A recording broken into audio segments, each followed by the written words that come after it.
que era para mim o grande desafio, né, que era de falar de forma simples, bem simples, né? Eu queria que as pessoas se sentissem tomando um café, né, ao pé do fogo ali na cozinha. Eu acho que eu consegui. Eu acho que a gente está crescendo. Eu acredito nessa possibilidade da gente formar um público, né? Formar uma ideia de que isso acontece com frequência. Mas isso assim, vamos dizer, no médio prazo, né? Mas como dizia minha avó, o médio prazo começa agora, sempre, né? Todo médio prazo começa já, né? Que, inclusive, na fala, eu não sei se foi a Paula que falou aqui sobre Bruno, essa abordagem também parece fofa, né, pessoal? Parece que há uma receptividade fora do âmbito estritamente político-partidário para uma abordagem sobre um mundo de telas em que tudo é touchscreen, mas ao mesmo tempo nós nos tornamos insensíveis à face humana, né? Parece que as telas foram criadas para que ninguém olhe para ninguém mais. Todo mundo olhe para telas. Só que eu acho que dá para eu falar de crença, por exemplo, numa próxima oportunidade, com humor. Então, eu acho que esse seria o meu próximo desafio, eu acho. Eu gostaria de falar de crença ainda, porque eu acho isso, para mim, uma coisa muito importante nesse momento histórico, né? Mas com humor. Talvez até com um palhaço, não sei. Para mim é bem complicado, assim, acreditar que as pessoas ainda consigam dialogar nesse mundo de hoje, né? Eu acho que está muito difícil. E, principalmente, eu acho difícil as pessoas quererem sentar. Então, para mim, foi uma experiência interessante ver que havia pessoas ali interessadas em parar para conversar. Assim, a minha experiência foi como que eu conversava num espaço que já estava armado, com pessoas já funcionando de um jeito, e olhando para tudo aquilo e sentindo no meu próprio corpo o que tudo aquilo estava me querendo dizer. Eu buscava era mais o contato mesmo, era mais como que a gente consegue dialogar novamente com a linguagem, através dessa fala aqui, que para mim às vezes é só pretexto. Então, a hora que me colocaram uma menina para falar comigo, que ela nem queria falar de nada, ela queria só colocar alguma coisa para fora e alguém para receber aquilo, e a gente recebe aquilo. O que você viu, né? Como que você viu a ocupação, a instalação? O que você via das pessoas, da gente? O que você sentiu? O que você leu do ambiente? Senta aqui, vamos conversar um pouquinho, vamos ver se a gente consegue, porque se a gente não conseguir mais dialogar, a gente está perdido. Até, né, agora o barraco, esses momentos de conversar e tal, eles acabam sendo outros momentos que vão dando essa sedimentação, assim, né, para a gente conseguir, sabe, assim, ocupar esse outro momento agora, né, e ir limpando essas outras coisas. E eu acho que agora tá para dar uma firmada, assim, nesse outro espaço. Então, esses 4 anos, a gente vai ter mesmo que aprender a conversar, não com os que já estão totalmente cooptados, esses já era, que fiquem lá um número pequeno, restrito. As pessoas que ainda estão numa situação mais complexa, né? Quer dizer, a pessoa ela gosta de um troço que é meio fascista, mas também ela faz uma outra coisa que é mais aberta, mas também não sei o que lá. Com essas pessoas ainda dá para conversar. Não dá para conversar com quem virou um bloco, mas para quem ainda está meio, né, tá confuso ou está inserido em relações complexas, dá para conversar, né? Porque o fascismo faz a gente desaprender a conversar, não tem conversa. É pura propaganda, persuasão, convencimento, acuar as pessoas, né? Então, essa disposição para conversar ela é muito importante. Porque nós somos todos intelectuais, ou seja, todos temos ensino superior, todos lemos, né? Então, dá um texto correto, nós sabemos. A gente sabe fazer isso. Fazer um PowerPoint, fazer um vídeo, falar um monte de coisa certa, a gente sabe fazer isso. Agora, conversar envolve outra coisa, essa disposição no corpo para estar presente, para entrar num certo ritmo de afeto, de efeito. Isso é uma outra coisa para ser aprendida enquanto se faz. Por isso que o Carlos, eu acho que a coisa que o Carlos falou é muito importante, né? Quando a gente fez em 2019, a gente, como não era fim de pandemia, e a gente já era um grupo que se encontrava regularmente de 15 em 15 dias, a gente usou esses encontros para fazer um treino dessa conversa, entender o corpo, a presença, o corpo, né? O corpo, a presença do corpo nessa conversa, o ritmo, o contato, o estar junto. Isso é uma coisa que se aprende treinando, né? Fazendo. Então, a gente, em 2019, a gente estava treinado, porque a gente fez foco sobre isso, a gente fez exercícios, a gente fez práticas. No canal tem, tá, gente? Tem alguns exercícios, algumas práticas que a gente fez para ir criando essa atenção numa coisa que não é só falar coerentemente, que não é só dar um texto de começo, meio e fim, né? Mas é estar no contato, tá no campo afetivo. Aí tem outras coisas que acontecem. E tem um corte que eu fiz da Renata também no canal, que não é shorts, porque é maiorzinho, que ela fala uma coisa muito interessante do Deleuze. Eles fazem, às vezes a gente está conversando sobre o assunto, mas a conversa mesmo está se dando numa coisa, né? O que está acontecendo fora do texto no qual a gente está focando, né? Por outros circuitos de afeto, né? De afeto enquanto produz um efeito no corpo, mexe com a percepção, gera algum sentimento, alguma ideia nova que circula por onde a gente não está controlando, às vezes, né? Então, é por isso que é legal esse treino de presença, de conversa, que é difícil. É difícil mesmo, nós somos bem verborráicos. E quanto mais intelectuais a gente mais a gente sabe falar super bem, mas estar presente é mais difícil com o corpo, né? São muitos anos, né, Fê? São muitos anos. A gente lembra da aula de ontem. Muitos anos na questão intelectual e não na cultural, de fato, do culto sobre essas questões corporais, da nossa aula de ontem, né? Que a gente até conversou sobre isso, né?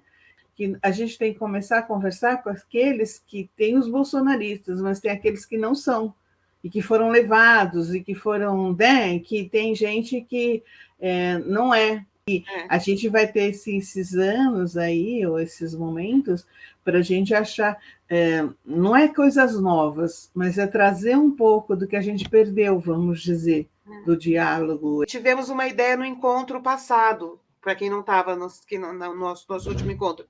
Quando chegar alguém assim, e que a conversa está muito difícil, ao invés de ficar aquele peso sobre uma só, formar uma plenáriazinha, sabe? De repente a Rosa olhar para o lado e ver que a Ercília está sozinha, não tem ninguém conversando com a Ercília, e fala assim: Ercília, vem cá, você está aqui, vamos conversar com ele, olha que questão que ele está trazendo, acho que tem a ver com o que você conversa também. E aí, de repente, sabe, a gente pode levantar as cadeiras do lugar, formar um grupinho ali de 6 pessoas, sabe? 8 pessoas, depois desfaz de novo. Eu acho que essa mobilidade pode ser importante em situações extremas. Como diz a Katz definiu ele como um tijolo, né? Ele era um tijolo batendo na minha cabeça. Mas eu acho que não tem virada de chave, não, gente. A gente não pode se iludir, não virou chave nenhuma. Porque você acha que esses caras, toda essa rede de comunicação que eles criaram, eles vão parar de atuar? Eles vão... Gente, mas é que eu estou falando é que a gente não está lá falando de Lula e Bolsonaro. A gente está chamando para conversar sobre trabalho, sobre, entende? Sobre toque, sobre, né, e tal. Os assuntos são outros. Os assuntos são outros. Né? Tem um contexto. O contexto ele estava definindo muitas coisas. Essa disputa, ela vai acirrar daqui para frente. Também acho. Não vai arrefecer. Não virou chave, não vai virar outra coisa. O negócio vai ficar cada vez, em termos de disputa, de discurso, cada vez pior. Os caras não vão deixar barato. Gente, vocês estão ligadas que todo o discurso fascista, instrumento do pavor... Pânico moral. Tem a ver com sexo, né? Eles estão muito tarados reprimidos, né? É muita fantasia sexual deles, e eles usam esse pânico sexual para manipular as pessoas, para assustar, para oferecer a purificação, a pureza e tal, né? Então, Leda... Talvez prazer seja, né, uma coisa interessante, né? Sexualidade, eu acredito que vai cair na questão da aspas, ideologia.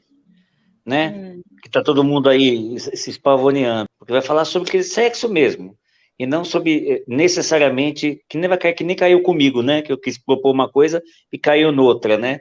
Eu te dou essa dica, para mim, sexo melhor do que sexualidade. Acho que sexo, prazer, gozo, eu acho que a gente tem que, sei lá, talvez direcionar bem assim, sabe? Eu gosto, acho. Nossa, eu vou sentar, eu quero ir lá, sentar na sua teidinha para conversar, achei o máximo. Eu acho que no cartazinho, acho que uma palavra é mais legal, assim, conversa sobre sexo. Realmente, né? Eu aqui no Rio, eu fico pensando em, no caso de a gente conseguir organizar aqui, em ter uma fala sobre arte, usar a palavra arte mesmo. E a arte, usando a arte, com a possibilidade da palavra. E a gente faz junto, aí faz uma experiência. Eu acho que é isso. É isso. O barraco é uma experiência, Ana. O barraco é uma experiência. A minha ideia é mais assim que eu vejo assim que eu posso contribuir é ajudar a organizar o que a pessoa também vai trazendo para mim, entende? Organizar o pensamento.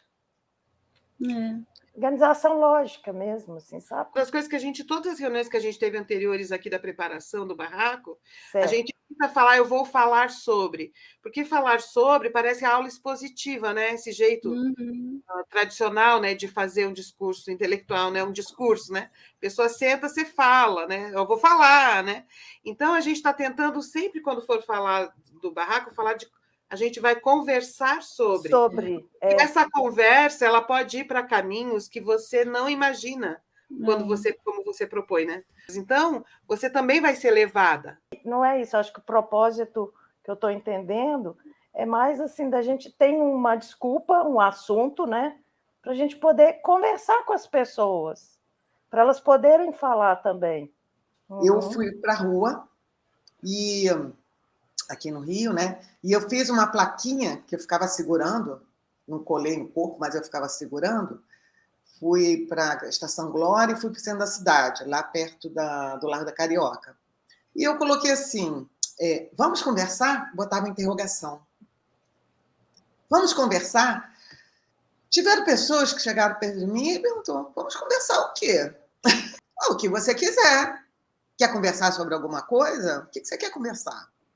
Tem um outro assunto, né? Eu acho que eu sou boa para conversar sobre espaço também, hein, Rose? Eu tô dentro, converso sobre espaço, gosto muito. Eu criei em 2015, uma coisa assim, estou chutando o ano, 2010, sei lá, eu criei um espetáculo de dança, cuja uma parte dele, sim, o espetáculo, ele é uma aula dançada sobre desenquadramento espacial. Aí agora eu vou fazer o desenquadramento espacial embarracado. Não, eu posso conversar a respeito de espaço. Aí eu levo as minhas coisinhas.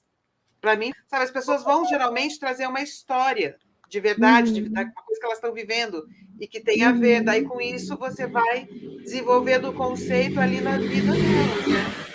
E posso propor desenquadramentos espaciais para ela? Claro, o que você quiser.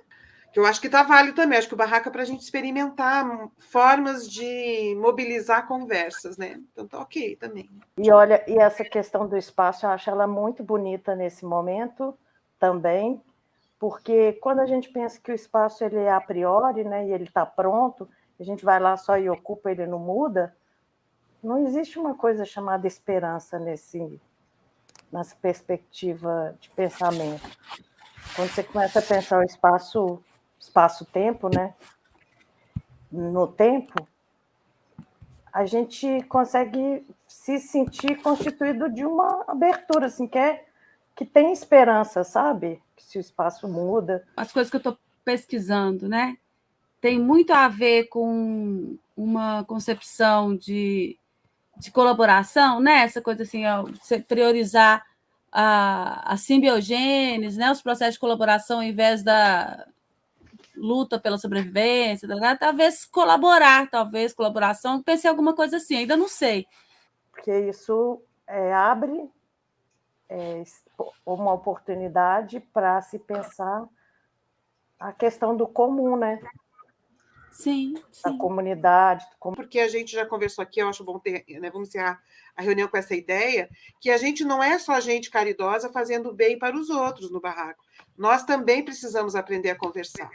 Nós também precisamos aprender o que é isso, né? A gente também está aprendendo, né, gente? Tanto internamente entre a gente, quanto quando a gente está na rua. É tão legal ir para a rua, porque para nós também é um aprendizado. E quanto mais intelectuais nós somos, mais a gente fala e menos conversa. Essa é a questão, né? Então, assim, aprender a conversar é uma grande coisa, né? Acho que a participação antes é muito importante mesmo para ir afinando os conceitos, né? Para a gente não chegar muito assim, eu vou falar sobre isso, né? Não tenho, eu não sou o dono da verdade sobre o que eu vou falar, né? A gente vai afinando aqui no grupo, porque é um grupo, não é uma soma de indivíduos, né? A gente está junto com uma proposta de um barraco filosófico, né? Então, assim, eu acho que tem várias formas que a gente vai dando essa amolecida para estar junto. Então, assim, eu acho que a coisa mais forte que eu senti foi a alegria mesmo de estar lá. Realmente, a cadeirinha com o papelzinho lá, conversa sobre isso, é um território que dá uma proteção, então é mais fácil conversar com a pessoa que chega ali para conversar, às vezes, do que com as outras pessoas, né? É uma tenda, mas a gente, é uma tenda que abriga. É uma tenda. Então, a gente tem, né? A gente é adulto, a gente tem que criar nossas estratégias de se relacionar e partindo de um pressuposto que está todo mundo ali com muita vontade de fazer junto. Eu acho que a gente tem que pensar essa espacialidade que a gente quer propor ali no barraco, né? Talvez um círculo mais fechado, outro mais aberto, intercalando, para que cada barraqueiro tenha às suas costas um outro barraqueiro. Esse entrosa, porque cada um vem de um canto aqui, não é?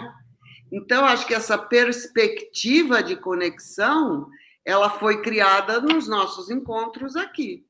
Mas eu queria deixar, então, o meu depoimento como canceriano, de que para mim foi uma delícia rever a Jéssica, rever a Paula, né? Senti falta de dar um abraço no Cris, porque a gente tretou muito, a gente se abraçou muito durante o processo, mas também foi muito gostoso ver a Renata vir me cumprimentar, né? Eu também tentei, Alessio, papear com a Alessio, não consegui ali naquele momento, foi muito gostoso trocar ideia com a Ercília. Então, acho que nesse momento é o que temos, porque nós temos agendas díspares, assim, das mais a gente não vai conseguir o presencial. O Alessio está em Porto Alegre, está no Rio Grande do Sul, né? Estou vendo Minas Gerais tá no Rio. Então, tá no Rio, então o que temos de melhor possível é isso nesse momento. Mas assim, houve um movimento eu me lembro do sorriso gostoso que a Renata me deu quando veio perguntar se eu era o Carlos, entendeu? Eu falei, pô, eu sou o cara, olha só, eu existo, né? Ok, você também existe e tal, isso foi gostoso. Então, assim, apacentai vosso coração canceriano. Eu gostei muito da fala do Carlos também, porque está bem na pegada do modo como a gente trabalha as coisas aqui, né, com os grupos nossos.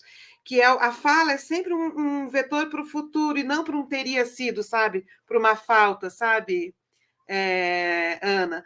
Porque assim, a gente foi como pôde, né? As pessoas viajaram de outros estados, estava no fim de uma pandemia, a gente estava com medo de a pandemia ainda estar rolando naquele dia. Eu consegui um espaço no sábado, mas as pessoas não iam conseguir se mobilizar para estar presente no sábado. Então, nós fomos barraco, nós fomos como pudemos ir, né? E a gente viveu o que pôde, e o que pôde foi muito legal nas condições reais, né? Possíveis ali, né? O que eu acho que a gente pode, apontando uma seta para o futuro, né? Como potência de futuro, acho que isso aí é uma coisa que a gente já pode até ficar combinado. Olha, vamos chegar um tempo antes. Como a gente não vai poder se amar antes, a gente se ama né, umas horinhas, assim, uma meia hora, uns 40 minutos, uma horinha antes, ali, antes da intervenção, para a gente se sentir mais próximos, né? Então, a seta sempre apontada para o futuro, o deveria, a gente não evitar o deveria, porque o deveria produz uma falta e diminui o nosso prazer, né? De ter feito, de ter vivido, de ter acontecido, né? E é isso.